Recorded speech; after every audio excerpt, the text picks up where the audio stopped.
애틀랜타 라디오 코리아 2월 16일 목요일 오늘의 한 뉴스입니다. 한국의 대통령실은 오늘 백악관이 오는 4월 윤석열 대통령의 국빈 만찬을 준비하고 있다는 외신 보도들에 대해 관련 기사 내용은 미 행정부의 공식 입장은 아닌 것으로 안다고 밝혔습니다. 대통령실은 이날 오전 대변인실 언론 공지를 통해 이같이 알렸는데요. 블룸버그 통신이 조 바이든 대통령이 윤 대통령의 백악관 국빈 만찬을 주최할 준비를 하고 있다고 보도한 지 1시간여 만에 내놓은 입장입니다.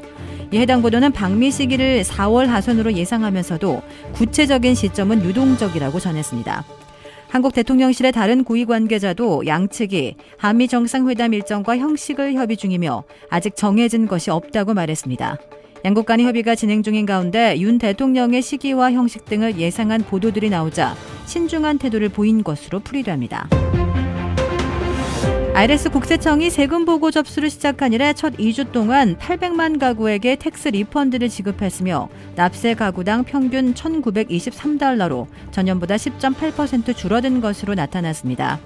IRS는 지난해 팬데믹 지원금이 없었기 때문에 이번 세금 보고에서 텍스 리펀드가 줄어들 것으로 예고했는데 실제로 11%나 줄어든 것으로 확인된 것입니다. 미국의 신규 주택시장도 금리 상승에 따른 수요 부진으로 침체를 겪고 있습니다. 미 상무부는 1월 주택 착공 건수가 전월보다 4.5%가 감소한 131만 건으로 집계됐다고 오늘 밝혔습니다. 이는 코로나19 사태 초기인 2020년 6월 이후 최저 수준입니다.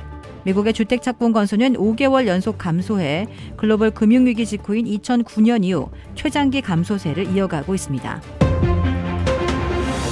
이 농구 황제 마이클 조던이 메이커위시 재단에 $10,000,000를 기부했습니다. 미 스포츠 전문 매체 ESPN은 오늘 조던이 자신의 60번째 생일을 맞아 비영리 재단인 메이커위시 재단에 $10,000,000를 냈다며 이는 재단 43년 역사상 개인이 낸 가장 많은 액수라고 보도했습니다. 현역 시절 미 프로농구에서 1991년부터 1993년, 1996년부터 1998년 등 총 6차례 우승하던 조던은 1963년 2월 17일 생입니다. 현재 NBA 샬럿 호니츠 구단주인 조던은 지난 34년간 메이커위시 재단을 통해 많은 어린이에게 미소와 행복을 줄 수 있어서 영광이었다며 또 내게 큰 영감을 줬다고 밝혔습니다. 1980년 설립된 메이커위시 재단은 전 세계 50여 개 나라에서 50만 명 이상의 난치병 어린이들의 소원을 이루어지는 일을 하고 있습니다. 텍사스주의 한 쇼핑몰에서 어제 총격 사건이 벌어져 1명이 숨지고 3명이 다쳤다고 현지 언론이 보도했습니다. 이 보도에 따르면 어제 오후 5시쯤 텍사스 남부의 멕시코 접경 도시 엘페소에 위치한 시엘로 비스타몰 내 푸드코트에서 총격 사건이 벌어져 1명이 숨지고 3명이 다쳤습니다. 이 피해자는 모두 남성인 것으로 파악됐습니다. 부상자 3명은 즉시 병원으로 후송됐지만 2명이 중태입니다. 엘페소 경찰은 현장에서 남성 용의자 1명을 체포하고 범행에 사용된 총기를 확보했으며 얼마 뒤 두 번째 남성 용의자까지 붙잡았습니다. 범행 동기는 아직 확인되지 않고 있습니다. 가장 오래된 히브리어 성경책 중에 하나가 올해 봄 경매에 등장해 역대 최고가 고문서 낙찰 기록을 깰지 주목되고 있습니다. 소더비 경매는 오는 5월 뉴욕 경매에 내놓을 1100년 전의 히브리어 성경책 코덱스 사순의 추정 가격이 3천만에서 5천만 달러라고 밝혔습니다. 따라서 이 성경책은 억만장자 헤지펀드 매니저인 켄 그리핀이 2년 전 미국 헌법 초반폰을 낙찰받았을 때 세운 4,320만 달러의 책 또는 고문서 최고가 기록을 깰 가능성이 높습니다. 금명간 결론을 내겠다고 예고한 지 이틀 만에 한국 검찰이 이재명 더불어민주당 대표에 대해 구속영장을 청구했습니다. 150장이 넘는 영장 청구서에는 특정경제범죄법상 배임과 특정범죄가중처벌법상 뇌물 등 죄명 5개가 적시됐습니다. 먼저 검찰은 대장동 개발 비리와 관련해 이 대표에게 4,895억 원대의 배임 혐의를 적용했습니다. 현직 제1야당 대표에 대해 구속영장이 청구된 건 헌정사상 처음입니다.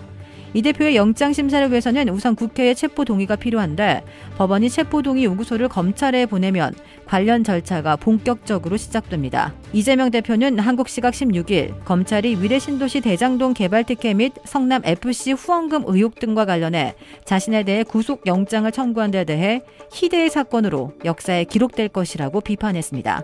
이 대표는 이날 국회에서 주재한 긴급 최고위원회에서 오늘은 윤석열 검사 독재 정권이 검찰권 사유화를 선포한 날이자 사사로운 정적 제거 욕망에 법치주의가 무너져 내린 날이라며 이같이 비판했습니다.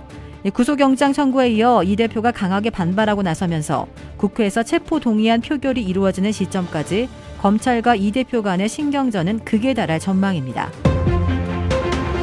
주택 구매뿐만 아니라 커머셜, 웨어하우스, 비즈니스 건물까지 부동산계의 큰손 이주환 부동산. 크레딧 카드 빚 최대 80%까지 탕감. 크레딧은 지켜드리고 빚은 줄여드리는 O3 컨설팅이 오늘의 한 뉴스를 후원합니다. 이상 애틀란타 라디오 코리아 2월 16일 목요일 오늘의 한 뉴스의 고지선이었습니다.